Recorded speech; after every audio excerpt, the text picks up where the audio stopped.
BJP నిర్వహిస్తున్న ప్రజా సంకల్ప యాత్ర మెదక్ పార్లమెంట్లోకి ప్రవేశించిన సందర్భంగా పటాన్చెరులో జరిగిన విజయ సంకల్ప సభలో కేంద్ర పర్యావరణ శాఖ సహాయ మంత్రి అశ్విన్ కుమార్ చౌబే మాట్లాడుతూ ప్రపంచ దేశాలన్నీ మోడీ పాలనను కీర్తిస్తున్నాయన్నారు. మోడీ పాలనలో అన్ని వర్గాల అభివృద్ధిలో ముందుకు పోయేలా సుపరిపాలన అందిస్తున్నాడన్నారు. వచ్చే పార్లమెంట్ ఎన్నికల్లో 400 పై చిలుకు సీట్లతో కేంద్రంలో మోడీ అధికారంలోకి రావడం ఖాయమన్నారు.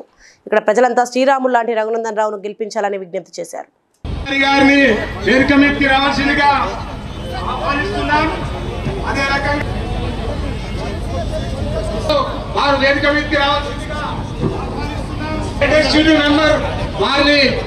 इस देश के अंदर जो दुनिया में आप लोग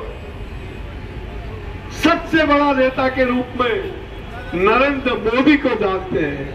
नरेंद्र मोदी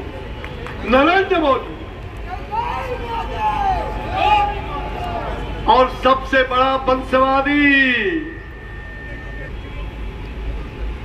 राजनीतिक भ्रष्टाचार यानी हिंदी अपराध यानी हिंदी, ये तमाम ये ठगने वाले ये राजनीति के सौदागर जो ठगों का जमात बना करके जगह जगह ये टुकड़े टुकड़े में देश को भी बांटना चाहते हैं।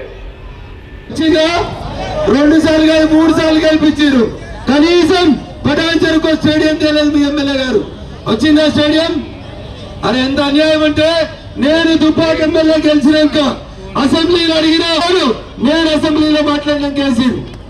బిహెచ్ఎల్ చౌరస్తా నుంచి శ్రీదేవి టాకీస్ మీదుగా అక్కడ ఉండేటువంటి రింగ్ రోడ్ దాకా ఇంకొక రేడియల్ రోడ్ వేయాలి.